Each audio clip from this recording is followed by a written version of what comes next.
ನಮಸ್ಕಾರ ಸ್ನೇಹಿತರೆ, welcome to domestic and global affairs channel. So ಇದನ್ನ ನಾವು ಈ ವಿಡಿಯೋದಲ್ಲಿ ಸ್ಪರ್ಧಾ ವಿಜೇತ ಮ್ಯಾಗಝಿನ್ನ ಮುಂದಿನ ಭಾಗವನ್ನು ನೋಡೋಣ. ಇದು 4ನೇ ಭಾಗ ಆಗಿರ್ತದೆ. 1, 2 ಮತ್ತು 3ನೆಯ ವಿಶ್ಲೇಷಣೆಯನ್ನ ನಾವು ವಿಡಿಯೋ ಅಪ್ಲೋಡ್ ಮಾಡಿರ್ತೀವಿ. ಯಾರೆಲ್ಲ ವೀಕ್ಷಣೆ ಮಾಡಿಲ್ಲ ಪ್ಲೇ ಲಿಸ್ಟ್ ಅಲ್ಲಿ ಹೋಗಿ ನೋಡಬಹುದು. ಸೊ ಈ ದಿನದ ವಿಡಿಯೋನ ಶುರು ಮಾಡೋಕ್ಕಿಂತ ಮುಂಚೆ ನೀವೇನ ನಮ್ಮ ಚಾನಲ್ಗೆ ಸಬ್ಸ್ಕ್ರೈಬ್ ಆಗಿಲ್ಲ ಅಂತಂದ್ರೆ ದಯವಿಟ್ಟು ಸಬ್ಸ್ಕ್ರೈಬ್ ಆಗಿ, ಲೈಕ್ ಮಾಡಿ, ಕಮೆಂಟ್ ಮಾಡಿ ಮತ್ತು ಶೇರ್ ಮಾಡಿ. ಇದನ್ನದ ಮೊದಲನೇ ವಿಷಯ, ಮೊಟ್ಟ ಮೊದಲ ಸಮೀಕ್ಷೆ ಪ್ರಕಾರ ಭಾರತದಲ್ಲಿರುವಂತಹ ಹಿಮಚಿರತೆಗಳ ಸಂಖ್ಯೆ 718. The first ever survey puts India snow leopard count at 718. 2024 ಜನವರಿ 30ರಂದು ನವದೆಹಲಿಯಲ್ಲಿ ನಡೆದಂತ ರಾಷ್ಟ್ರೀಯ ವನ್ಯಜೀವಿ ಮಂಡಳಿಯ ಸಭೆಯಲ್ಲಿ ಕೇಂದ್ರ ಪರಿಸರ, ಅರಣ್ಯ ಮತ್ತು ಹವಾಮಾನ ಬದಲಾವಣೆ ಸಚಿವರಾದಂಥ ಭೂಪೇಂದ್ರ ಯಾದವ್ ಅವರು ಭಾರತದಲ್ಲಿ ಹಿಮಚಿರತೆಗಳ ಸ್ಥಿತಿಗತಿಗಳನ್ನ ಕುರಿತು ವರದಿಯನ್ನು ಬಿಡುಗಡೆ ಮಾಡಿದ್ದಾರೆ. ಸೊ ಇದು snow leopard population assessment in India ಅಂದ್ರೆ ಭಾರತದಲ್ಲಿ ಹಿಮಚಿರತೆಗಳ ಜನಸಂಖ್ಯಾ ಮೌಲ್ಯಮಾಪನ ಕಾರ್ಯಕ್ರಮವಾಗಿದ್ದು, ಭಾರತದಲ್ಲಿ ಸುಮಾರು 718 ಹಿಮಚಿರತೆಗಳ ಸಂಖ್ಯೆ ಇದೆ ಅಂತ ವರದಿ ಮಾಡಿದೆ. ಇದು ಹಿಮಚಿರತೆಗಳ ಸಂಖ್ಯೆಯನ್ನ ವರದಿ ಮಾಡಿದ ಮೊದಲ ವೈಜ್ಞಾನಿಕ ಪ್ರಯತ್ನವಾಗಿದೆ. ಹಾಗಾದ್ರೆ ಸಮೀಕ್ಷೆಯಲ್ಲಿ ಯಾವೆಲ್ಲ ಒಂದು ಸಂಘ ಸಂಸ್ಥೆಗಳು ಪಾಲ್ಗೊಂಡಿದ್ವು ಅಂತ ನೋಡೋದಾದ್ರೆ, ವೈಲ್ಡ್ ಇನ್ಸ್ಟಿಟ್ಯೂಟ್ ಆಫ್ ಇಂಡಿಯಾದ ರಾಷ್ಟ್ರೀಯ ಸಂಯೋಜಕವಾಗಿ ಕಾರ್ಯನಿರ್ವಹಿಸುತ್ತಿದ್ದು, ಹಿಮಚಿರತೆ ಹೊಂದಿರುವ ಎಲ್ಲಾ ರಾಜ್ಯಗಳು ಮತ್ತು ಹಿಮಕರಡಿ ಸಂರಕ್ಷಣಾ ಪಾಲುದಾರರಾದಂಥ 2 ಸಂಸ್ಥೆಗಳಾದ ಮೈಸೂರಿನ ನೇಚರ್ ಕನ್ಸರ್ವೇಷನ್ ಫೌಂಡೇಶನ್ ಮತ್ತು WWFನ ಸಹಕಾರದೊಂದಿಗೆ ಈ ಸಮೀಕ್ಷೆಯನ್ನ ನಡೆಸಲಾಗಿತ್ತು. ನೋಡಿ, ನಮ್ಮ ಮೈಸೂರು, ಕರ್ನಾಟಕದ ಮೈಸೂರಿನ ನೇಚರ್ ಕನ್ಸರ್ವೇಷನ್ ಫೌಂಡೇಶನ್ ಮತ್ತೆ WWF ಸಹಕಾರದೊಂದಿಗೆ ಈ ಸಮೀಕ್ಷೆಯನ್ನ ನಡೆಸಲಾಗಿದೆ. ಮತ್ತೆ ಸಮೀಕ್ಷೆ ನಡೆಸಿದ ವಿಧಾನವನ್ನ ನೋಡೋದಾದ್ರೆ, ದೇಶದಲ್ಲಿ ಹಿಮಚಿರತೆ ಇರುವ ಪ್ರದೇಶಗಳಾದಂಥ ಲಡಾಖ್, ಜಮ್ಮು ಕಾಶ್ಮೀರ್, ಹಿಮಾಚಲ್ ಪ್ರದೇಶ್, ಉತ್ತರಾಖಂಡ್, ಸಿಕ್ಕಿಂ, ಅರುಣಾಚಲ್ ಪ್ರದೇಶಗಳಂತ ರಾಜ್ಯಗಳನ್ನ ಸೇರಿಸಿದಂತೆ ಹಿಮಾಲಯನ್ ಪ್ರದೇಶದಾದ್ಯಂತ ಸುಮಾರು 12,000 ಕಿಲೋಮೀಟರ್ ಪ್ರದೇಶದಲ್ಲಿ 2 ನಿರ್ಣಾಯಕ ಹಿಮಚಿರತೆಗಳ ಆವಾಸ ಸ್ಥಾನವಿದೆ. ಈ ಪ್ರದೇಶಗಳಲ್ಲಿ ಅರಣ್ಯ ಮತ್ತು ವನ್ಯಜೀವಿ ಸಿಬ್ಬಂದಿ, ಸಂಶೋಧಕರು, ಸ್ವಯಂ ಸೇವಕರು ಹಿಮಚಿರತೆಗಳ ಜನಸಂಖ್ಯಾ ಮೌಲ್ಯಮಾಪನ ಕಾರ್ಯಕ್ರಮವನ್ನ ನಡೆಸಲಾಗಿತ್ತು. ಮುಂದೆ 2 ಹಂತದಲ್ಲಿ ಇದನ್ನ ಮಾಡ್ತಾರೆ. ಒಂದು ಹಗಲು ಮತ್ತು ರಾತ್ರಿ ವೇಳೆಯಲ್ಲಿ ಕ್ಯಾಮೆರಾ ಟ್ಯಾಪ್ಗಳ ಮೂಲಕ ಹಿಮಚಿರತೆಯ ಫೋಟೋವನ್ನ ತೆಗೆಯಲಾಗ್ತದೆ. ಇದು 2ನೇ ಹಂತ. ಮೊದಲನೇ ಹಂತವನ್ನ ನೋಡೋದಾದ್ರೆ, ಪರಿಸರ, ಅರಣ್ಯ ಮತ್ತು ಹವಾಮಾನ ಬದಲಾವಣೆ ಸಚಿವರು ಭಾರತದಲ್ಲಿ ಹಿಮಚಿರತೆಗಳ ರಾಷ್ಟ್ರೀಯ ಜನಸಂಖ್ಯಾ ಮೌಲ್ಯಮಾಪನದ ಮಾರ್ಗಸೂಚಿಯನ್ನ ಆಧರಿಸಿ ಹಿಮಚಿರತೆಯ ಪ್ರಾದೇಶಿಕ ವಿತರಣೆಯನ್ನ ಮೌಲ್ಯಮಾಪನ ಮಾಡ್ತದೆ. ನೆಕ್ಸ್ಟ್, ಅಂತಾರಾಷ್ಟ್ರೀಯ ಹಿಮಚಿರತೆ ದಿನವನ್ನ ಅಕ್ಟೋಬರ್ 23ರಂದು ಆಚರಣೆ ಮಾಡಲಾಗ್ತದೆ. ಮತ್ತೆ ವಿವಿಧ ರಾಜ್ಯಗಳಲ್ಲಿ ಹಿಮಚಿರತೆಯ ಅಂದಾಜು ಸಂಖ್ಯೆಯನ್ನ ಕೊಟ್ಟಿದ್ದಾರೆ. ಅತಿ ಹೆಚ್ಚು ಇರುವಂತದ್ದು ಲಡಾಖ್ನಲ್ಲಿ, ಮತ್ತೆ ಕಡಿಮೆ ಇರುವಂತದ್ದು ಜಮ್ಮು ಮತ್ತೆ ಕಾಶ್ಮೀರದಲ್ಲಿ. ವರದಿ ಮಾಡಿರುವ ಶಿಫಾರಸುಗಳನ್ನ ನೋಡೋದಾದ್ರೆ, ಅನೇಕ ಶಿಫಾರಸುಗಳನ್ನ ಇದು ವರದಿ ನೀಡಲಾಗಿದೆ. ಅದರಲ್ಲಿ ಭಾರತದ ವನ್ಯಜೀವಿ ಸಂಸ್ಥೆಯಲ್ಲಿ ಹಿಮಚಿರತೆಯ ಕೋಶವನ್ನ ಸ್ಥಾಪಿಸುವ ಅಗತ್ಯವಿದೆ. ಮತ್ತೆ ಹಿಮಚಿರತೆಯ ದೀರ್ಘಾವಧಿ ಬದುಕುಳಿಕೆಯನ್ನ ಖಚಿತಪಡಿಸಿಕೊಳ್ಳಲು ನಿರಂತರ ಮೇಲ್ವಿಚಾರಣೆಯನ್ನ ಮಾಡಬೇಕು. ಮತ್ತೆ ಅದೇ ರೀತಿ ರಾಜ್ಯಗಳು ಮತ್ತು ಕೇಂದ್ರಾಡಳಿತ ಪ್ರದೇಶಗಳು ಹಿಮ ಚಿರತೆಯ ಸಂಖ್ಯೆಯ ಅಂದಾಜು ವಿಧಾನವನ್ನ 4 ವರ್ಷಗಳಿಗೊಮ್ಮೆ ಅಳವಡಿಸಿಕೊಳ್ಳಬೇಕು ಅಂತ ಈ ವರದಿ ಶಿಫಾರಸನ್ನ ಮಾಡಿದೆ. ನೆಕ್ಸ್ಟ್, 2023ನೇ ವರ್ಷದ ಭೂಮಿ ಮೇಲಿನ ಗರಿಷ್ಠ ಉಷ್ಣಾಂಶದ ವರ್ಷ. 2023ನೇ ವರ್ಷವು ಭೂಮಿ ಮೇಲೆ ಅತ್ಯಂತ ಗರಿಷ್ಠ ತಾಪಮಾನ ಎಂಬ ವರ್ಷವನ್ನಾಗಿ ದಾಖಲೆಯಾಗಿದೆ. 2023ರಲ್ಲಿ ಭೂಮಿಯ ಸರಾಸರಿ ತಾಪಮಾನ ಬಂದ್ಬಿಟ್ಟು 14.98 ಡಿಗ್ರಿ ಸೆಲ್ಸಿಯಸ್. ಇದನ್ನ ಫ್ಯಾರನೈಟ್ ಅಲ್ಲಿ ಕನ್ವರ್ಟ್ ಮಾಡಿದ್ದಾರೆ. ದಾಖಲಾಗಿದೆ ಮತ್ತು ತಾಪಮಾನವು ಹೆಚ್ಚಳವಾಗಿದೆ. ಇಲ್ಲಿ 1.480 ಸೆಲ್ಸಿಯಸ್ ದಾಖಲಾಗಿದ್ದು, ಇದು ಕೈಗಾರಿಕಾ ಪೂರ್ವ ಕ್ರಾಂತಿಗಿಂತಲೂ ಅಧಿಕವಾಗಿದೆ. ಜಾಗತಿಕ ತಾಪಮಾನ ಏರಿಕೆಯನ್ನ 1.5 ಡಿಗ್ರಿ ಸೆಲ್ಸಿಯಸ್ಗೆ ನಿಯಂತ್ರಿಸಬೇಕು ಅಂತ 2015ರಲ್ಲಿ ಕೈಗೊಳ್ಳಲಾದಂಥ ಪ್ಯಾರಿಸ್ ಹವಾಮಾನ ಒಪ್ಪಂದ ಆಶಯಗಳನ್ನ ಸಕಾರಗೊಳಿಸುವುದರಲ್ಲಿ 2023ನೇ ವರ್ಷವು ವಿಫಲವಾಗಿದೆ. ಹಾಗಾದ್ರೆ ಈ ಪ್ಯಾರಿಸ್ ಒಪ್ಪಂದ ಯಾವುದಕ್ಕೆ ಸಂಬಂಧಿಸಿದೆ? ಈ ತಾಪಮಾನವನ್ನ 1.5 ಡಿಗ್ರಿ ಸೆಲ್ಸಿಯಸ್ನಷ್ಟು ನಾವು ಮೇಂಟೈನ್ ಮಾಡಬೇಕು ಅನ್ನೋದು ಇದು ನಿರ್ಣಾಯಕವನ್ನ ಕೈಗೊಂಡ ವರ್ಷವನ್ನ ಕೇಳಿದ್ರೆ 2015.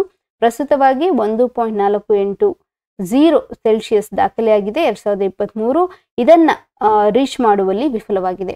ಹಿಂದಿನ ಅತ್ಯಂತ ತಾಪಮಾನ ವರ್ಷ ಅಂತ ಪರಿಗಣಿತವಾಗಿದೆ 2016ನೇ ಇಸವಿ. ಸರಾಸರಿ ತಾಪಮಾನಕ್ಕಿಂತ 0.17 ಡಿಗ್ರಿ ಸೆಲ್ಸಿಯಸ್ ತಾಪಮಾನ ಹೆಚ್ಚಾಗಿತ್ತು. ಮುಂದಿನ ವಿಷಯ, ರಾಮ್ಸರ್ ಪಟ್ಟಿಗೆ ಸೇರಿಕೊಂಡ ಭಾರತದ ಒಟ್ಟು 5 ಹೊಸ ತಾಣಗಳು. ಕರ್ನಾಟಕದ ಹೊಸ 3 ಜೌಗು ತಾಣಗಳು. ಅಂದ್ರೆ ನಮಗೆ ಗೊತ್ತಿದ್ದು ಒಂದೇ, ಓನ್ಲಿ 1 ರಾಮ್ಸರ್ ಸೈಟ್ ಕರ್ನಾಟಕದಲ್ಲಿ ಇರ್ತಿದ್ದು, ಅದು ರಂಗನತಿಟ್ಟು ಪಕ್ಷಿಧಾಮ ಅಂತ. ಇತರ 3 ಜೌಗು ತಾಣಗಳ ಈಗ ಸೇರ್ಪಡೆಯಾಗಿದೆ ಕರ್ನಾಟಕಕ್ಕೆ. ಮತ್ತು ಭಾರತದ ವಿಷಯವನ್ನ ನೋಡೋದಾದ್ರೆ 5 ಹೊಸ ತಾಣಗಳು ರಾಮ್ಸರ್ ಪಟ್ಟಿಗೆ ಸೇರ್ಪಡೆಯಾಗಿದೆ. ಅದು ಯಾವುವು ಅಂತಂದ್ರೆ ಅಂಗನಾಶಿನಿ, ಅಂಕಸಮುದ್ರ, ಮಾಗಡಿ ಕೆರೆ ಮೀಸಲು ಪ್ರದೇಶ. ಇದು ಕರ್ನಾಟಕದನ್ನ ಮೆನ್ಷನ್ ಮಾಡಿದ್ದಾರೆ. 2024 ಫೆಬ್ರವರಿ 2ರಂದು ವಿಶ್ವ ಜೌಗು ದಿನ.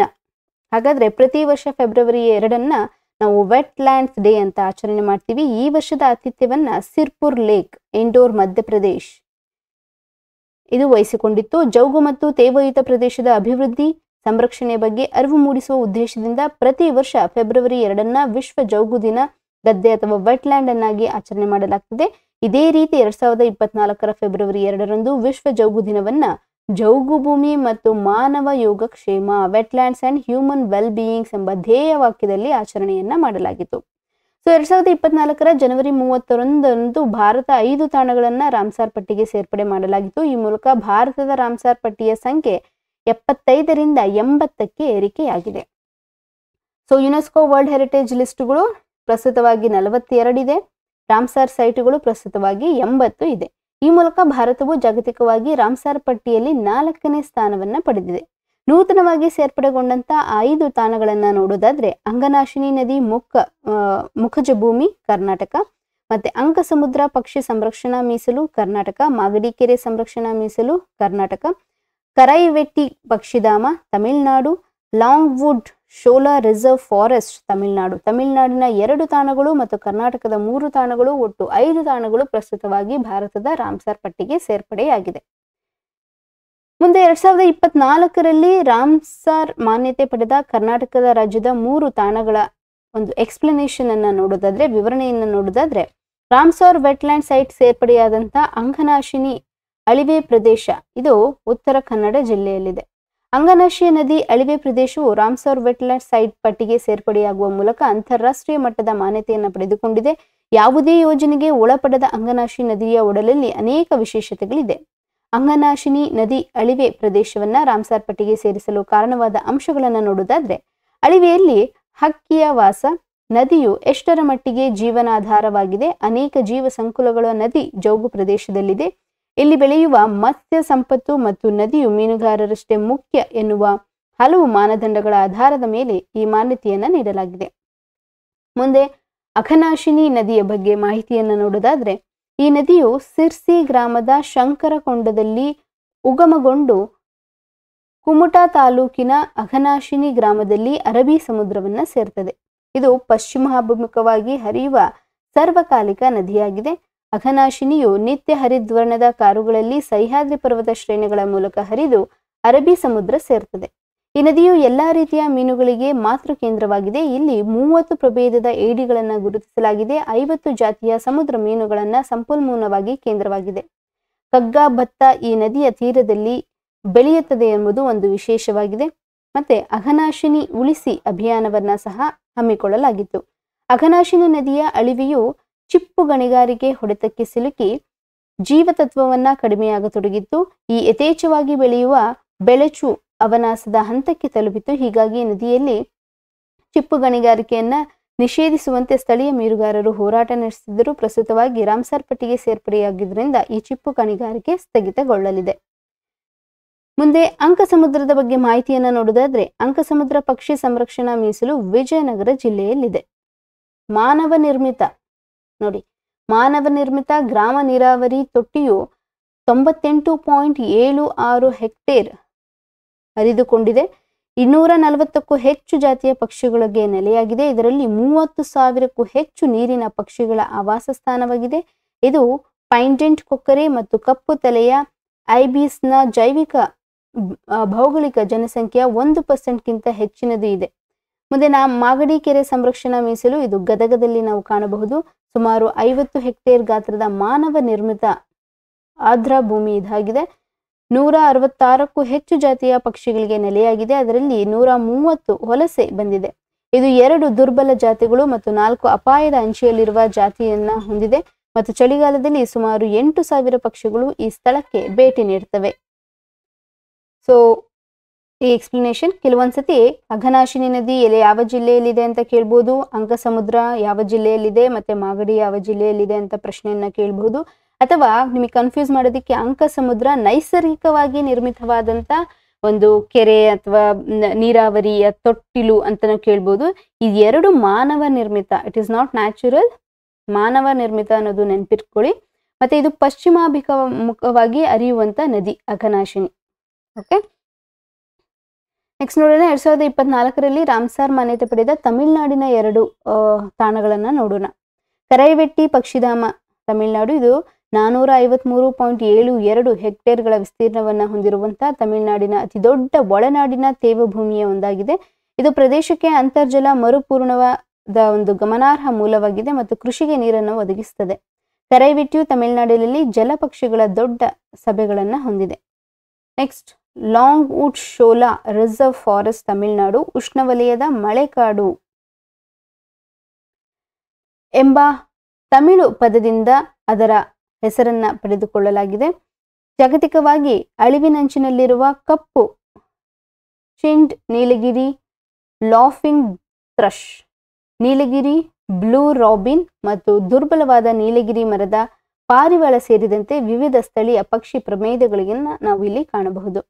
ಮುಂದೆ ಪ್ರಸ್ತುತವಾಗಿ ಭಾರತದ ರಾಮ್ಸಾರ್ ತಾಣಗಳನ್ನು ನೋಡುವುದಾದ್ರೆ, ಜೌಗು ಪ್ರದೇಶ ಸಂರಕ್ಷಿಸಲು 1971 ಫೆಬ್ರವರಿ 2ರಂದು ಇರಾನ್ ದೇಶದ ರಾಮ್ಸರ್ನಲ್ಲಿ ಯುನೆಸ್ಕೋ ಸಮ್ಮೇಳನವನ್ನು ಜರುಗಿತು.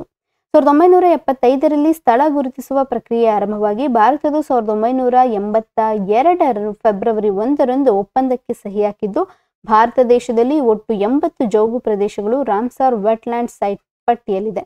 ಒಡಿಸಾದ ಚಿಲ್ಕಾ ಸರೋವರವು ಭಾರತದ ಮೊಟ್ಟ ಮೊದಲ ರಾಮ್ಸಾರ್ ತಾಣವಾಗಿ ಸೇರ್ಪಡೆಯಾಗಿತ್ತು. ರಾಮ್ಸಾರ್ ಪಟ್ಟಿಯಲ್ಲಿ ಕರ್ನಾಟಕದ 4 ತಾಣಗಳು, ಮಂಡ್ಯ ಜಿಲ್ಲೆಯ ರಂಗನತಿಟ್ಟು ಪಕ್ಷಿಧಾಮ 2022ರಲ್ಲಿ ಸೇರ್ಪಡೆಯಾದಂತಹ ರಾಜ್ಯದ ಮೊದಲ ರಾಮ್ಸಾರ್ ತಾಣ ಇದಾಗಿದೆ. 2024ರಲ್ಲಿ ಸೇರ್ಪಡೆಗೊಂಡಿರುವ ಅಘನಾಶಿನಿ ಉತ್ತರ ಕನ್ನಡ, ಅಂಕಸಮುದ್ರ ವಿಜಯನಗರ ಜಿಲ್ಲೆ ಮತ್ತು ಮಾಗಡಿ ಕೆರೆ ಗದಗ ಜಿಲ್ಲೆಯಲ್ಲಿದೆ.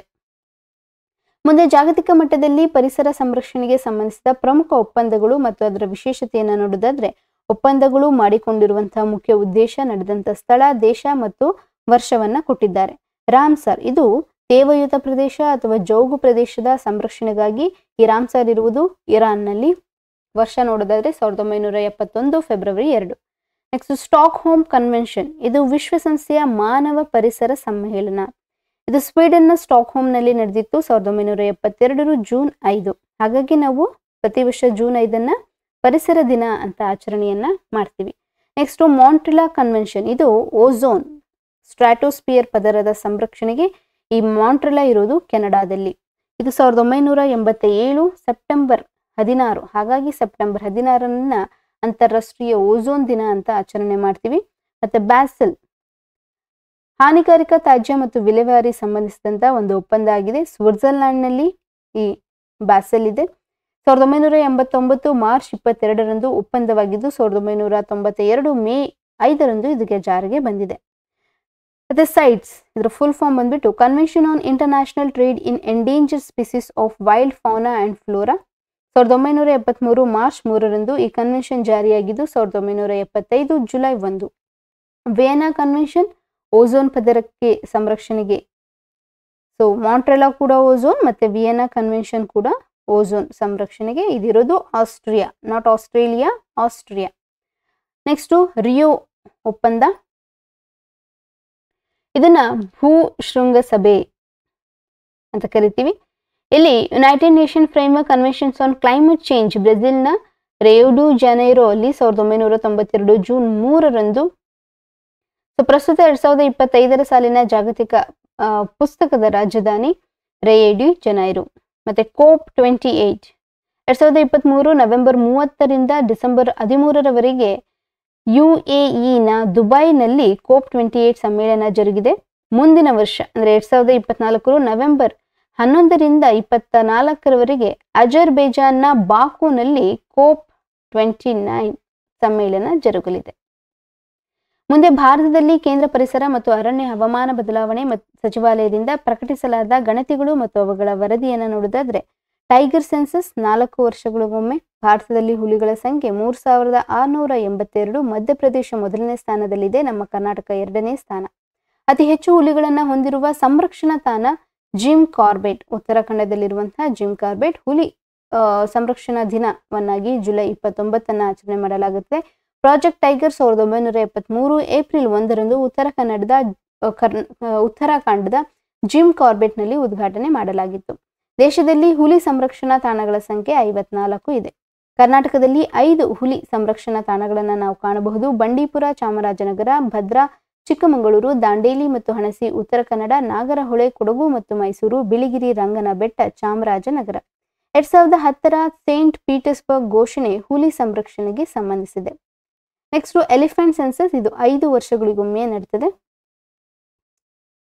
ಕರ್ನಾಟಕ ಇದು ಆನೆಗಳ ಸಂಖ್ಯೆಯಲ್ಲಿ ಮೊದಲನೇ ಸ್ಥಾನದಲ್ಲಿದೆ. ಅತಿ ಹೆಚ್ಚು ಆನೆ ಹೊಂದಿರುವ ಆನೆ ಕಾರಿಡಾರ್ ಪಶ್ಚಿಮ ಬಂಗಾಳದಲ್ಲಿದೆ. ದೇಶದಲ್ಲಿ 33 ಆನೆ ಮೀಸಲು ತಾಣಗಳಿದೆ. 33ನೇ ತಾಣ ಉತ್ತರ ಪ್ರದೇಶದ ತೆರಾಯಿ ಆನೆ ಮೀಸಲು ತಾಣ. 2023ರ ಆಗಸ್ಟ್ 12ರಂದು ವಿಶ್ವ ಆನೆ ದಿನ ಆತಿಥ್ಯವನ್ನ ಅಸ್ಸಾಂನ ಕಾಜಿರಂಗ ವಹಿಸಿಕೊಂಡಿತು. ಕರ್ನಾಟಕದಲ್ಲಿ 2 ಆನೆ ಮೀಸಲು ತಾಣಗಳನ್ನು ಕಾಣಬಹುದು. ಒಂದು ಮೈಸೂರು ಆನೆ ಮೀಸಲು ತಾಣ ಮತ್ತು ದಾಂಡೇಲಿ ಆನೆ ಮೀಸಲು ತಾಣ ಉತ್ತರ ಕನ್ನಡ. ಮುಂದಿನ ವಿಷಯ, 150ನೇ ವರ್ಷದ ಆಚರಣೆಯಲ್ಲಿ ಭಾರತೀಯ ಹವಾಮಾನ ಇಲಾಖೆ. ಭಾರತದ ಹವಾಮಾನ ಸಂಸ್ಥೆಯು ಸಮಭಾಜಕ ಉತ್ತರಕ್ಕೆ ಹಿಂದೂ ಮಹಾಸಾಗರದಲ್ಲಿ ಉಷ್ಣವಲಯದ ಚಂಡಮಾರುತದ ಬಗ್ಗೆ ಮುನ್ಸೂಚನೆ, ಹೆಸರಿಡುವಿಕೆ ಮತ್ತು ಎಚ್ಚರಿಕೆಗಳನ್ನು ಪ್ರಸಾರ ಮಾಡುವ ಮೂಲಕ ವಿಶ್ವ ಹವಾಮಾನ ಸಂಸ್ಥೆಯ ಪ್ರಾದೇಶಿಕ ನೋಡಲ್ ಏಜೆನ್ಸಿ ಆಗಿದೆ. ಹವಾಮಾನದ ಬಗ್ಗೆ ಮುನ್ಸೂಚನೆ ನೀಡುತ್ತಾ, ಹವಾಮಾನ ಸಂಶೋಧನೆಗಳನ್ನು ಕೈಗೊಳ್ಳುತ್ತಾ ಜನರ ಜೀವನವನ್ನು ಸುರಕ್ಷಿಸುವ ಕಾರ್ಯ ಮಾಡುತ್ತಿರುವ ಭಾರತೀಯ ಹವಾಮಾನ ಇಲಾಖೆಯು 2024 ಜನವರಿ 15ರಂದು 150ನೇ ವರ್ಷಕ್ಕೆ ಪಾದಾರ್ಪಣೆಯನ್ನ ಮಾಡಿದೆ. 1875 ಜನವರಿ 15ರಂದು ಕೋಲ್ಕತ್ತಾದಲ್ಲಿ ಆರಂಭವಾದಂಥ ಈ ಇಲಾಖೆಯು ಸುಮಾರು 149 ವರ್ಷಗಳಿಂದ ಭಾರತೀಯರ ಜೀವ ಮತ್ತು ಜೀವನೋಪಾಯವನ್ನ ಕಾಪಾಡುವ ಕಾರ್ಯದಲ್ಲಿ ನಿರತರಾಗಿದೆ. ಚಂಡಮಾರುತ, ಬರ, ಪ್ರವಾಹ, ಮಳೆ ಯಾವಾಗ ಎಷ್ಟು ಪ್ರಮಾಣದಲ್ಲಿ ಬರುತ್ತದೆ, ಬಿರುಗಾಳಿ ಬೀಸುವ ಮುನ್ಸೂಚನೆ, ರೈತರು ಯಾವಾಗ ಬಿತ್ತಬೇಕು, ಬೆಳೆ ಯಾವಾಗ ಕಟಾವು ಮಾಡಬೇಕು ಎಂಬ ಜನಜೀವನಕ್ಕೆ ನೆರವಾಗಿ ಪ್ರಭಾವಿಸಬಲ್ಲ ಎಲ್ಲ ಮಾಹಿತಿಗಳನ್ನು ಮುಂಚಿತವಾಗಿ ಇದು ನೀಡುತ್ತಾ ಬಂದಿದೆ. ಮುಂದೆ ಭಾರತದ ಹವಾಮಾನ ಸಂಸ್ಥೆಯ ಬಗ್ಗೆ ಮಾಹಿತಿಯನ್ನು ನೋಡೋದಾದ್ರೆ, ಇಂಗ್ಲಿಷ್ನಲ್ಲಿ ಇಂಡಿಯನ್ ಮೆಟೆರಾಲಜಿಕಲ್ ಡಿಪಾರ್ಟ್ಮೆಂಟ್. ಕೆಲವೊಂದ್ಸತಿ ನಿಮಗೆ ಕೇಳಿರ್ತಾರೆ ಹವಾಮಾನದ ಬಗ್ಗೆ ಅಧ್ಯಯನವನ್ನ ಮಾಡೋದನ್ನ ಏನಂತ ಕರೀತಾರೆ, ಕ್ಲೈಮೆಟಾಲಜಿ, ಜಿಯಾಲಜಿ, ಮೆಟೆರಾಲಜಿ. ಸೊ ಹವಾಮಾನದ ಬಗ್ಗೆ ಸ್ಟಡಿಯನ್ನ ಮೆಟೀರಿಯಾಲಜಿ ಅಂತ ಕರೀತಾರೆ. ಸ್ಥಾಪನೆ ಆದಿದ್ದು 1875 ಜನವರಿ 15. ಕೇಂದ್ರ ಕಚೇರಿ ನವದೆಹಲಿಯಲ್ಲಿದೆ. ಸಚಿವಾಲಯ ಭಾರತ ಸರ್ಕಾರವು ಭೂ ವಿಜ್ಞಾನ ಸಚಿವಾಲಯ. ಮಹಾನಿರ್ದೇಶಕರು ಮೃತ್ಯುಂಜಯ ಮಹಾಪಾತ್ರ. ಇವರನ್ನ ಸೈಕ್ಲೋನ್ ಮ್ಯಾನ್ ಆಫ್ ಇಂಡಿಯಾ ಅಂತಲೂ ಕರೀತಾರೆ. ಭಾರತೀಯ ಹವಾಮಾನ ಇಲಾಖೆ ನೀಡಿದಂಥ ಪ್ರಮುಖ ಮುನ್ಸೂಚನೆಗಳನ್ನು ನೋಡೋದಾದ್ರೆ, 1970ರಲ್ಲಿ ಅಪ್ಪಳಿಸಿದ ಬೋಲೋ ಚಂಡಮಾರುತದ ಬಗ್ಗೆ ಮಾಹಿತಿಯನ್ನು ನೀಡಿತ್ತು. ಮತ್ತೆ 2013ರಲ್ಲಿ ಒಡಿಸ್ಸಾ ಪೈಲಿನ್ ಚಂಡಮಾರುತದ ಬಗ್ಗೆ ಮಾಹಿತಿಯನ್ನು ನೀಡಲಾಗಿತ್ತು. ನೆಕ್ಸ್ಟ್ ಹವಾಮಾನ ಇಲಾಖೆಗಾಗಿ ಇಸ್ರೋದಿಂದ ಯಾವೆಲ್ಲ ಉಪಗ್ರಹಗಳನ್ನು ನೀಡಲಾಗಿದೆ ಅಂದರೆ, 1982 ಇಸ್ರೋ ಉಡಾವಣೆ ಮಾಡಿದ ಎನ್ಸ್ಯಾಟ್ ಹೆಸರಿನ ಸರಣಿ ಉಪಗ್ರಹ ದೇಶದ ಸಂವಹನ ಕ್ಷೇತ್ರವನ್ನ ಬಲಪಡಿಸುವುದಲ್ಲದೆ ಇವು ಹವಾಮಾನ ಇಲಾಖೆಯ ಕಾರ್ಯದಲ್ಲೂ ಸಹ ಮುಖ್ಯ ಪಾತ್ರವನ್ನ ವಹಿಸಿದೆ. ಈ ಸರಣಿ ಮುಖ್ಯ ಪಾತ್ರವನ್ನ ವಹಿಸಿದ್ದು ಕಲ್ಪನಾ ಉಪಗ್ರಹ, ಇನ್ಸ್ಯಾಟ್ 1. ನೆಕ್ಸ್ಟ್ ಕಲ್ಪನಾ. 2002ರಲ್ಲಿ ಇಸ್ರೋ ಉಡಾವಣೆ ಮಾಡಿದ ಕಲ್ಪನಾ ಉಪಗ್ರಹವು ಹವಾಮಾನ ಅಧ್ಯಯನಕ್ಕೆ ಉಡಾಯಿಸಲಾಗಿತ್ತು. ಮತ್ತೆ ಭಾರತ ಹವಾಮಾನ ಇಲಾಖೆಯ ಕಪ್ಪು ಇಂಗಾಲ, ಬ್ಲ್ಯಾಕ್ ಕಾರ್ಬನ್ನ ಸಾಂದ್ರತೆ, ಏರೋಸೋಲ್ಸ್ಗಳ ವಿಕಿರಣ ಗುಣಲಕ್ಷಣಗಳು, ಪರಿಸರ ಗೋಚರಣೆ ಮತ್ತು ಅವುಗಳ ಹವಾಮಾನ ಪರಿಣಾಮಗಳನ್ನು ಅಧ್ಯಯನ ಮಾಡಲು 2016ರಲ್ಲಿ ಜನವರಿ system of aerosol monitoring and research SAMAR ಅನ್ನು ಆರಂಭಿಸಿತ್ತು. ಇದು 16 ಎಥೆಲೋಮೀಟರ್ಗಳು ಮತ್ತು 12 ಆಕಾಶ ರೇಡಿಯೋಮೀಟರ್ಗಳು ಮತ್ತು 12 ನೆಫೆಲೋಮೀಟರ್ ಜಾಲವನ್ನ ಹೊಂದಿರ್ತದೆ. Next Indian meteorological department plans to use the artificial intelligence to better the forecast. ಅಂದರೆ ಹವಾಮಾನ ಮುನ್ಸೂಚನೆಗೆ ಕೃತಕ ಬುದ್ಧಿಮತ್ತೆ ತಂತ್ರಜ್ಞಾನ. ಭಾರತೀಯ ಹವಾಮಾನ ಇಲಾಖೆ ಇದೀಗ ತನ್ನ 150ನೇ ವರ್ಷದ ಆಚರಿಸುತ್ತಿದ್ದು, ಹವಾಮಾನ ಮುನ್ಸೂಚನೆಯನ್ನ ಇನ್ನಷ್ಟು ನಿಖರವಾಗಿ ತಿಳಿಸಲು ಕೃತಕ ಬುದ್ಧಿಮತ್ತೆ ತಂತ್ರಜ್ಞಾನ, ಮಿಷನ್ ಲರ್ನಿಂಗ್ ಮತ್ತು ಕ್ಷಿಪ್ರವಾಗಿ ಕಾರ್ಯನಿರ್ವಹಿಸುವ ಸೂಪರ್ ಕಂಪ್ಯೂಟರ್ಗಳನ್ನು ಬಳಸಲು ಯೋಜನೆಯನ್ನು ರೂಪಿಸಿದೆ. ಚಂಡಮಾರುತಗಳ ರೂಪುಗೊಳಿಸುವಿಕೆ ಮತ್ತು ಭಾರೀ ಮಳೆಯ ಕಾರಣವನ್ನ ಅಂಶಗಳನ್ನು ಅರ್ಥ ಮಾಡಿಕೊಳ್ಳಲು ಒಡಿಶಾ ಮತ್ತು ಮಧ್ಯಪ್ರದೇಶದಲ್ಲಿ ಅತ್ಯಾಧುನಿಕ ವ್ಯವಸ್ಥೆಯನ್ನ ಸ್ಥಾಪಿಸುತ್ತಿದೆ. ನೆಕ್ಸ್ಟ್ ಬಾಂಬೆ ಸ್ಟಾಕ್ ಎಕ್ಸ್ಚೇಂಜ್, ಇದು ಸಹ 150ನೇ ವರ್ಷಾಚರಣೆಯನ್ನ ಆಚರಣೆ ಮಾಡ್ತಿದೆ. ಇದು ಸಹ 1875 ಜುಲೈ 9ರಂದು ಪ್ರೇಮ್ಚಂದ್ ರಾಯ್ ಚಂದ್ ಅವರಿಂದ ಸ್ಥಾಪನೆಯಾದಂಥ ಬಾಂಬೆ ಸ್ಟಾಕ್ ಎಕ್ಸ್ಚೇಂಜ್ ಎಂಬುದು ದುಬೈ ದಲ್ಲಾಲ್ ಸ್ಟ್ರೀಟ್ನ ಕೇಂದ್ರ ಕಚೇರಿ ಹೊಂದಿದೆ. ಭಾರತದ ಅತ್ಯಂತ ಹಳೆಯ ಸ್ಟಾಕ್ ಮಾರುಕಟ್ಟೆ ಬಾಂಬೆ ಸ್ಟಾಕ್ ಎಕ್ಸ್ಚೇಂಜ್ ಎನಿಸಿದ BSE ನೂತನ ಮುಖ್ಯಸ್ಥರಾಗಿ ಪ್ರಮೋದ್ ಅಗರ್ವಾಲ್ ಕಾರ್ಯವನ್ನು ನಿರ್ವಹಿಸುತ್ತಿದ್ದಾರೆ. ಇದರ ಅಡಿ MD ಮತ್ತು CEO ಆಗಿ ಸುಂದರ್ ರಾಮನ್ ರಾಮಮೂರ್ತಿ ಮತ್ತು ಕಾರ್ಯನಿರ್ವಹಿಸುತ್ತಿದ್ದು BSE ವತಿಯಿಂದ ಸೆನ್ಸೆಕ್ಸ್ ಸೂಚ್ಯಂಕ ಪ್ರಕಟವಾಗ್ತಿದೆ. ಓಕೆ, ಇದೇ ರೀತಿ ಬಾಂಬೆ ಸ್ಟಾಕ್ ಎಕ್ಸ್ಚೇಂಜ್ ತರನೇ ನ್ಯಾಷನಲ್ ಸ್ಟಾಕ್ ಎಕ್ಸ್ಚೇಂಜ್ ಇದೆ. ಅದರ ಬಗ್ಗೆ ನಿಮಗೆ ಹೋಮ್ವರ್ಕ್ ಅದು ಗೂಗಲ್ ಮಾಡಿಬಿಟ್ಟು ಅದ್ರ ಬಗ್ಗೆನೂ ಸಹ ಓದ್ಕೊಳ್ಳಿ. ನೆಕ್ಸ್ಟ್ ಉತ್ತರಾಖಂಡ ಸರ್ಕಾರಕ್ಕೆ UCCಗೆ ಸಂಬಂಧಿಸಿದ ನ್ಯಾಯಮೂರ್ತಿ ರಂಜನ್ ಪ್ರಕಾಶ್ ದೇಸಾಯಿ ಸಮಿತಿ ವರದಿಯನ್ನ ಸಲ್ಲಿಕೆ ಮಾಡಿದೆ. Uttarakhand will become the first state in the country after independence to adopt UCC.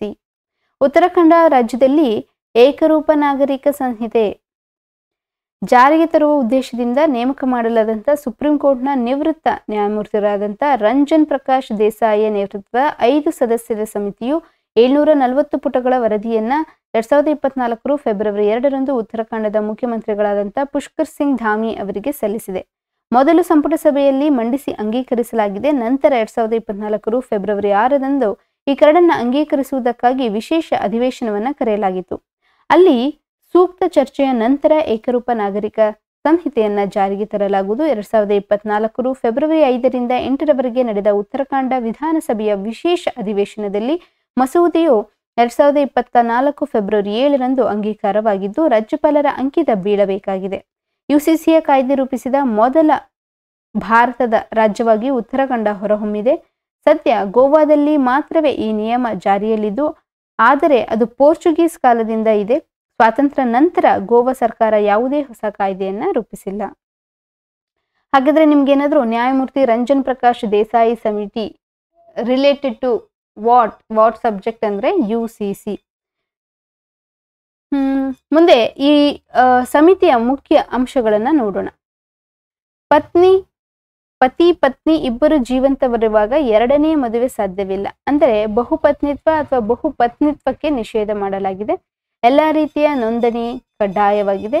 ವಿಚ್ಛೇದನ ಕೋರುವ ಪತಿ ಪತ್ನಿಗಳಿಬ್ಬರು ಒಂದೇ ಸಮಾನ ನಿಯಮವನ್ನ ಆಚರಣೆ ಮಾಡಬೇಕಾಗ್ತದೆ.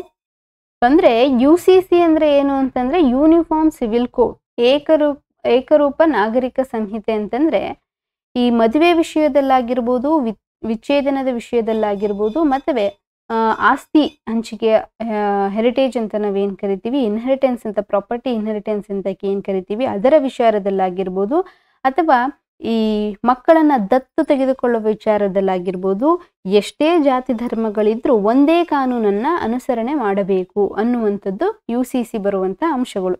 ಅದೇ ರೀತಿ ಈ ಸಮಿತಿ ಶಿಫಾರಸನ್ನ ಮಾಡಿದೆ. ಮತ್ತೆ ಆಸ್ತಿಯಲ್ಲಿ ಗಂಡು ಮಕ್ಕಳಷ್ಟೇ ಸಮಾನ ಪಾಲು ಹೆಣ್ಣು ಮಕ್ಕಳಿಗೂ ಇರ್ತದೆ. ಯುವತಿಯರಿಗೆ ವಿವಾಹದ ವಯಸ್ಸು 18, ಯುವಕರಿಗೆ 21 ವರ್ಷವನ್ನ ನಿಗದಿಪಡಿಸಲಾಗಿದೆ. ನಿಕಾ ಹಲಾಲ್, ತ್ರಿವಳಿ ತಲಾಕ್, ಇದ್ದತ್ನಂತಹ ವಿಚ್ಛೇದನ ಪದ್ಧತಿಯನ್ನ ನಿಷೇಧ ಮಾಡಲಾಗಿದೆ. ಲಿವ್ ಇನ್ ಸಂಬಂಧಗಳು ಸ್ವಯಂ ಘೋಷಣಾ ಮೂಲಕ ಪ್ರಕಟಿಸುವುದು ಅಗತ್ಯವಾಗಿದೆ. ತಮ್ಮದೇ ಆದ ವಿಶಿಷ್ಟ ಸಂಸ್ಕೃತಿ ಹೊಂದಿದ ಆದಿವಾಸಿಗಳ ಸಂಹಿತೆಯ ವ್ಯಾಪ್ತಿಯಲ್ಲಿಲ್ಲ. ನೆಕ್ಸ್ಟು UCC ಕೋಡ್ ಬಗ್ಗೆ ಮಾಹಿತಿಯನ್ನು ನೋಡೋದಾದ್ರೆ, ಭಾರತವು ವಿವಿಧ ಧರ್ಮಗಳನ್ನು ಹೊಂದಿದೆ. ಪ್ರತಿ ಧರ್ಮವು ತನ್ನದೇ ಆದಂತಹ ವೈಯಕ್ತಿಕ ಕಾನೂನನ್ನ ಹೊಂದಿದೆ. ದೇಶದಲ್ಲಿ ಐಕ್ಯತೆಯನ್ನ ಮೂಡಿಸುವುದು ಉದ್ದೇಶದಿಂದ ಸಂವಿಧಾನದ ಭಾಗ 4ರಲ್ಲಿ ರಾಜ್ಯ ನೀತಿ ನಿರ್ದೇಶನ ತತ್ವಗಳ 44ನೇ ವಿಧಿಯಲ್ಲಿ ಏಕರೂಪ ನಾಗರಿಕ ಸಂಹಿತೆಯನ್ನ ಅಳವಡಿಸಿಕೊಳ್ಳಲು ರಾಜ್ಯಕ್ಕೆ ನಿರ್ದೇಶನವನ್ನ ನೀಡಲಾಗಿದೆ. ಈ ವಿಧಿಯನ್ನು ಏಕರೂಪ ನಾಗರಿಕ ಸಂಹಿತೆ ಜಾರಿಗೆ ಬಂದರೆ ಮದುವೆ, ಉತ್ತರಾಧಿಕಾರತ್ವ, ದತ್ತು ಮತ್ತು ಇತರ ವಿಷಯಗಳಲ್ಲಿ ಎಲ್ಲಾ ಬಗೆಯ ಧರ್ಮಗಳಿಗೂ ಒಂದೇ ಕಾನೂನು ಬರುತ್ತದೆ. ಪೋರ್ಚುಗೀಸರ ಕಾಲದಿಂದ ಗೋವಾ ರಾಜ್ಯದಲ್ಲಿ ಏಕರೂಪ ನಾಗರಿಕ ಸಂಹಿತೆ ಜಾರಿಯಲ್ಲಿದ್ದು, ಸ್ವಾತಂತ್ರ್ಯ ನಂತರ ಉತ್ತರಾಖಂಡ ಸರ್ಕಾರವು ಮೊದಲ ಬಾರಿಗೆ ಏಕರೂಪ ನಾಗರಿಕ ಸಂಹಿತೆಯನ್ನ ಜಾರಿಗೆ ತರಲು ಸಿದ್ಧತೆಯನ್ನ ನಡೆಸಿದೆ. ಸಹಜೀವನ ಸಂಬಂಧ ನೋಂದಣಿ ಕಡ್ಡಾಯ. ಉತ್ತರಾಖಂಡ 2024 ಫೆಬ್ರವರಿ 6ರಂದು ಉತ್ತರಾಖಂಡ ವಿಧಾನಸಭೆಯಲ್ಲಿ ಮುಖ್ಯಮಂತ್ರಿ ಪುಷ್ಕರ್ ಸಿಂಗ್ ಧಾಮಿಯವರು ಬಹುಚರ್ಚಿತ ಯುಸಿಸಿ ಮಸೂದೆಯನ್ನು ಮಂಡಿಸಿದ್ದು, ಅದರ ಭಾಗವಾಗಿ ಸಹಜೀವನ ಲಿವ್ ಇನ್ ರಿಲೇಶನ್ಶಿಪ್ ಅಂತ ನಾವೇನ್ ಕರಿತೀವಿ ಅದನ್ನ ನೋಂದಣಿಯನ್ನ ಕಡ್ಡಾಯ ಮಾಡಲಾಗಿದೆ. ಈ ಕಾಯ್ದೆಯ ವ್ಯಾಪ್ತಿಯಿಂದ ಬುಡಕಟ್ಟು ಸಮುದಾಯಗಳನ್ನ ಹೊರಗಿಡಲಾಗಿದೆ. ಯಾಕಂದ್ರೆ ಶೆಡ್ಯೂಲ್ಡ್ ಟ್ರೈಬ್ಸ್ ಅವ್ರದೇ ಆದಂತ ಒಂದು ಆಚರಣೆ ಇರ್ತದೆ, ಸಂಸ್ಕೃತಿ ಇರ್ತದೆ. ಅದನ್ನ ಕಾಪಾಡಿಕೊಳ್ಳುವ ನಿಟ್ಟಿನಲ್ಲಿ ಈ ಸಮುದಾಯವನ್ನ ಈ ಕಾನೂನು ಅಥವಾ ಈ ಸಂಹಿತೆಯಿಂದ ಹೊರಗಿಡಲಾಗಿದೆ.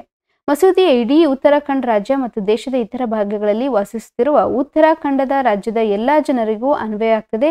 ಬಹು ವಿವಾಹ ಪದ್ಧತಿಯನ್ನ ನಿಷೇಧ ಮಾಡಲಾಗಿದೆ. ಸಹಜೀವನ ಆರಂಭಿಸಿ 1 ತಿಂಗಳ ಒಳಗೆ ಅದನ್ನ ರಿಜಿಸ್ಟರ್ ಮಾಡಿಸಿಕೊಳ್ಬೇಕು ಮತ್ತು 1 ತಿಂಗಳ ರಿಜಿಸ್ಟರ್ ಅವರಿಗೆ ಹೇಳಿಕೆಯನ್ನ ಸಲ್ಲಿಸದಿದ್ದಲ್ಲಿ 1 ತಿಂಗಳ ಜೈಲು ಶಿಕ್ಷೆ ಅಥವಾ 10,000 ರೂಪಾಯಿ ದಂಡ ಇಲ್ಲವೇ 2 ವಿಧಿಸಲು ಅವಕಾಶ ಇದೆ. ವಿವಿಧ ಸಮುದಾಯಗಳ ಆಚರಣೆಗಳ ಪ್ರಕಾರ ವಿವಾಹಕ್ಕೆ ಅವಕಾಶ ಇದ್ದು, ತಪ್ಪು ಮಾಹಿತಿ ಸಲ್ಲಿಸಿದ್ದಕ್ಕೆ ಅಧಿಕ ದಂಡವನ್ನ ವಿಧಿಸಬೇಕಾಗ್ತದೆ. ಸಹಜೀವನ ಸಂಬಂಧಿಸಿದ ಬೇರ್ಪಟ್ಟರೆ ವ್ಯಕ್ತಿಯಿಂದ ಮಹಿಳೆಯ ಜೀವನ ನಿರ್ವಹಣೆಗೆ ವೆಚ್ಚ ಕೇಳಿ ಕೋರ್ಟ್ ಮೆಟ್ಟಿಲೇರಲು ಅವಕಾಶ ನೀಡಲಾಗಿದೆ. ನೆಕ್ಸ್ಟ್ 2024 81ನೇ ವಾರ್ಷಿಕ ಗೋಲ್ಡನ್ ಗ್ಲೋಬ್ ಪ್ರಶಸ್ತಿ ಅಮೆರಿಕ. 81ನೇ ವಾರ್ಷಿಕ ಗೋಲ್ಡನ್ ಗ್ಲೋಬ್ ಪ್ರಶಸ್ತಿ ಪ್ರಕಟವಾಗಿದ್ದು, ಓಪನ್ ಹ್ಯಾಮರ್ ಚಿತ್ರವು ಅತ್ಯುತ್ತಮ ಚಿತ್ರ ಅನ್ನುವ ಪ್ರಶಸ್ತಿಯನ್ನ ತನ್ನದಾಗಿಸಿಕೊಂಡಿದೆ. 5 ಪ್ರಶಸ್ತಿಗಳನ್ನ ಇದು ಬಾಚಿಕೊಂಡಿದೆ. ವಿವಿಧ ವಿಭಾಗದಲ್ಲಿ ಪ್ರಶಸ್ತಿಯನ್ನ 2024 ಜನವರಿ 7ರಂದು ಅಮೆರಿಕದ ಕ್ಯಾಲಿಫೋರ್ನಿಯಾದ ಬ್ರೆವೆಲ್ ಹಿಲ್ಸ್ಟನ್ ಪ್ರದಾನ ಮಾಡಲಾಗಿತ್ತು. ನೆಕ್ಸ್ಟ್ ಅತ್ಯುತ್ತಮ ಸಿನಿಮಾ ಓಪನ್ ಹ್ಯಾಮರ್.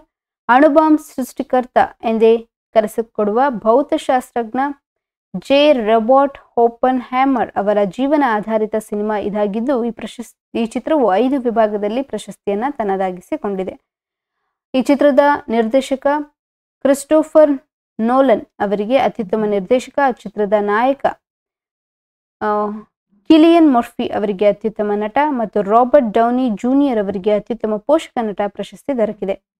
ಹಾಸ್ಯ ಚಿತ್ರ ಪೂರ್ ಥಿಂಗ್ಸ್ ಇದು 9 ವಿಭಾಗದಲ್ಲಿ ನಾಮನಿರ್ದೇಶನಗೊಂಡಿದ್ದ ಬಾರ್ಬಿ ಚಿತ್ರವನ್ನ ಹಿಂದಿಕ್ಕಿ ಪೂರ್ ಥಿಂಗ್ಸ್ ಅತ್ಯುತ್ತಮ ಹಾಸ್ಯ ಚಿತ್ರಕ್ಕೆ ಪ್ರಶಸ್ತಿಗೆ ಪಾತ್ರರಾಗಿದೆ ಅಥವಾ ಭಾಜನಾಗಿದೆ. ನೆಕ್ಸ್ಟ್ ಅತ್ಯುತ್ತಮ ಗೀತೆ ಬಾರ್ಬಿ ಚಿತ್ರದ ಗೀತೆ ಬಿಲ್ಲಿ ಎಲಿಶ್. ನೆಕ್ಸ್ಟ್ ಟಿವಿ ಸಿನಿಮಾ ವಿಭಾಗದಲ್ಲಿ ಬಿಶ್ ಸಿನಿಮಾಗೆ 2 ಪ್ರಶಸ್ತಿಗಳು ಲಭಿಸಿದೆ. ನೆಕ್ಸ್ಟ್ ಗೋಲ್ಡನ್ ಗ್ಲೋಬ್ ಪ್ರಶಸ್ತಿಯ ವಿಭಾಗಗಳು ಮತ್ತು ವಿಜೇತ ಸಿನಿಮಾ ಅಥವಾ ನಾಟಕದ ಬಗ್ಗೆ ಲಿಸ್ಟ್ ಅನ್ನು ಕೊಟ್ಟಿದ್ದಾರೆ.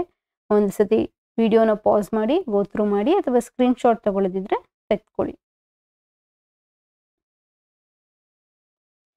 ಮುಂದೆ ಗೋಲ್ಡನ್ ಗ್ಲೋಬ್ ಪ್ರಶಸ್ತಿಯ ಬಗ್ಗೆ ಮಾಹಿತಿಯನ್ನು ನೋಡೋದಾದ್ರೆ, ಹಾಲಿವುಡ್ ಫಾರಿನ್ ಪ್ರೆಸ್ ಅಸೋಸಿಯೇಷನ್ ವತಿಯಿಂದ ಇದನ್ನು ನೀಡಲಾಗ್ತದೆ.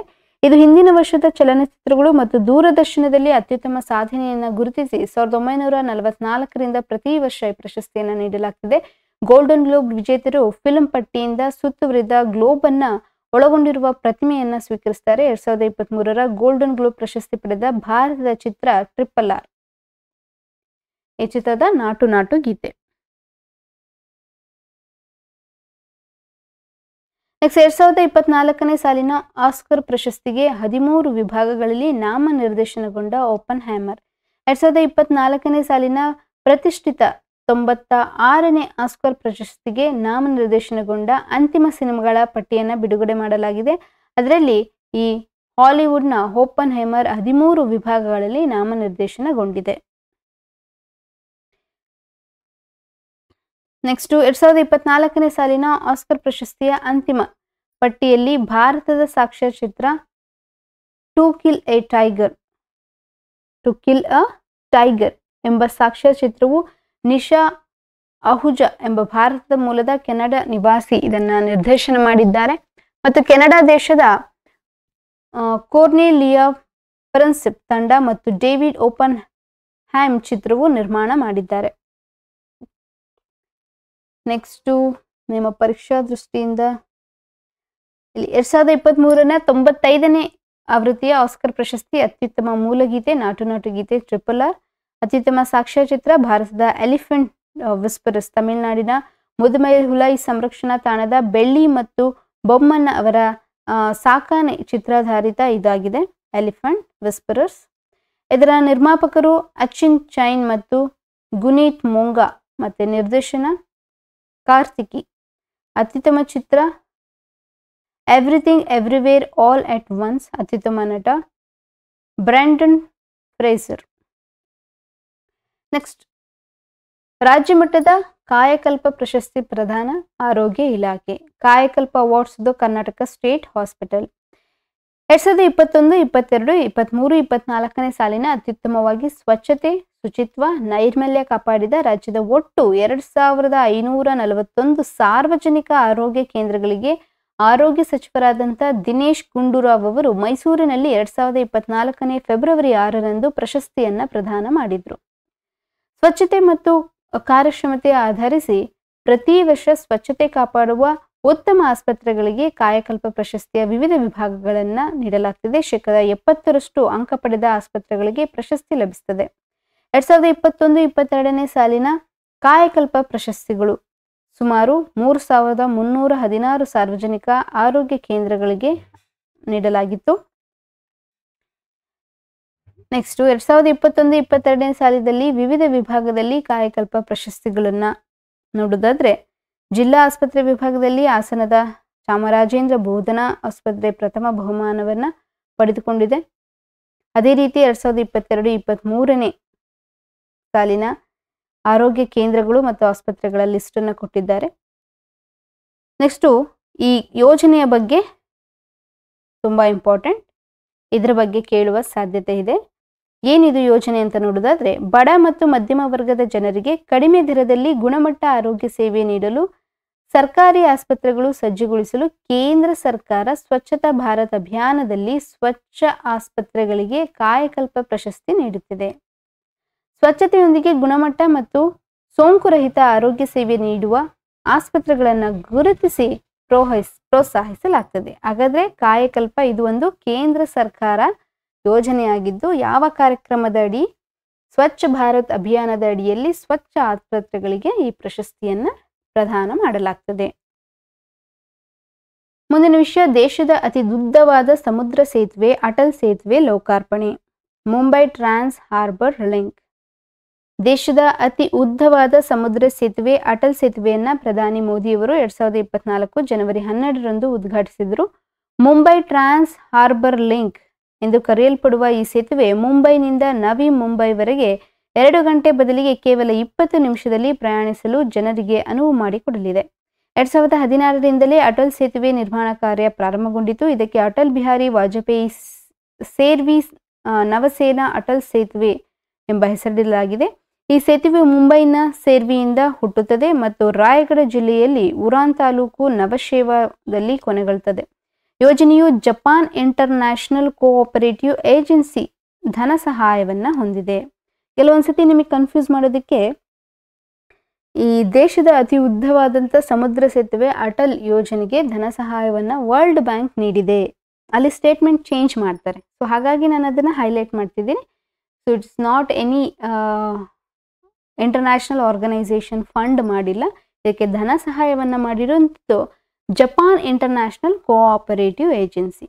ಇದು ಒಟ್ಟು ಯೋಜನಾ ವೆಚ್ಚವು 80ರಷ್ಟನ್ನು ಒಳಗೊಂಡಿದೆ. ಆದರೆ ಉಳಿದ ಭಾಗವನ್ನ ರಾಜ್ಯ ಮತ್ತು ಕೇಂದ್ರ ಸರ್ಕಾರ ನಡುವೆ ಹಂಚಿಕೆಯನ್ನ ಮಾಡಲಾಗಿದೆ. ಇದಕ್ಕೆ ಸಂಬಂಧಿಸಿದ ಅಂಕಿ ಅಂಶಗಳನ್ನ ನೀಡಲಾಗಿದೆ. So next, Chhatrapati Sambhaji Maharaj coastal road ಯೋಜನೆ ಮುಂಬೈ.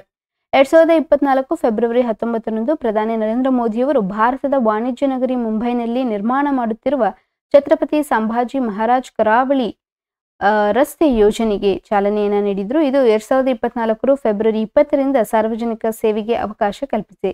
ದೇಶದ ಅತಿ ಉದ್ದದ ಸಮುದ್ರ ಸೇತುವೆ, India's first under C tunnel ಎಂದು ಕರೆಯಲಾದಂಥ ಅಟಲ್ ಸೇತುವೆ ಉದ್ಘಾಟಿಸಿದ ಕೆಲವೇ ಅವಧಿಯಲ್ಲಿ ದೇಶದ ಸಮುದ್ರದೊಳಗಿನ ಸುರಂಗ ಹೊಂದಿರುವ ಮೊದಲ ರಸ್ತೆ ಎಂಬ ಖ್ಯಾತಿಗೆ ಇದು ಪಾತ್ರರಾಗಿದೆ. ಇದು ಮುಂಬೈನ longest intra city under ground road. So ಇದು ನೋಡಿ, ಸೇತುವೆ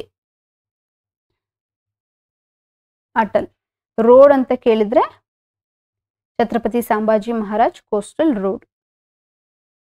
ವಿಶೇಷತೆಗಳನ್ನು ನೋಡೋದಾದ್ರೆ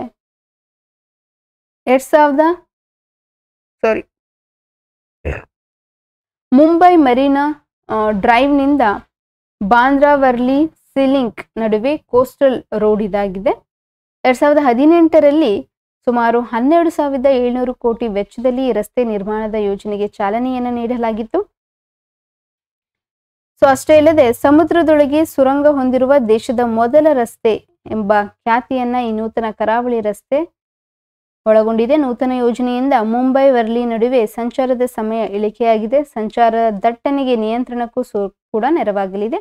ಈ ರಸ್ತೆಯಲ್ಲಿ ಚಲಿಸುವ ವಾಹನಗಳಿಗೆ ಗಂಟೆಗೆ 80 ಕಿಲೋಮೀಟರ್ ಗರಿಷ್ಠ ವೇಗದ ಮಿತಿಯನ್ನ ಅಳವಡಿಕೆ ಮಾಡಲಾಗಿದೆ.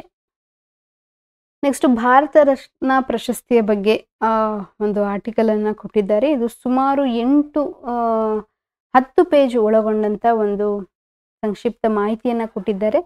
ಸೊ ಇಲ್ಲಿಗೆ ಈ ಕ್ಲಾಸನ್ನ ನಿಲ್ಲಿಸೋಣ. ಮುಂದಿನ ಕ್ಲಾಸಲ್ಲಿ ನಾವು ಕಂಪ್ಲೀಟ್ ಆಗಿ ಭಾರತ ರತ್ನ ಪ್ರಶಸ್ತಿಯ ಬಗ್ಗೆ ಮತ್ತೆ ಅದರ ವಿಜೇತರ ಬಗ್ಗೆ ವಿಶೇಷತೆಗಳನ್ನ ತಿಳಿದುಕೊಳ್ಳೋಣ. ಸೊ ಹಾಗಾದ್ರೆ ಮುಂದಿನ ವಿಡಿಯೋದಲ್ಲಿ ಮತ್ತೆ ಭೇಟಿಯಾಗೋಣ. ಅಲ್ಲಿವರೆಗೂ ಸ್ಟಡಿ ವೆಲ್, ಬಾಯ್, ಟೇಕ್ ಕೇರ್.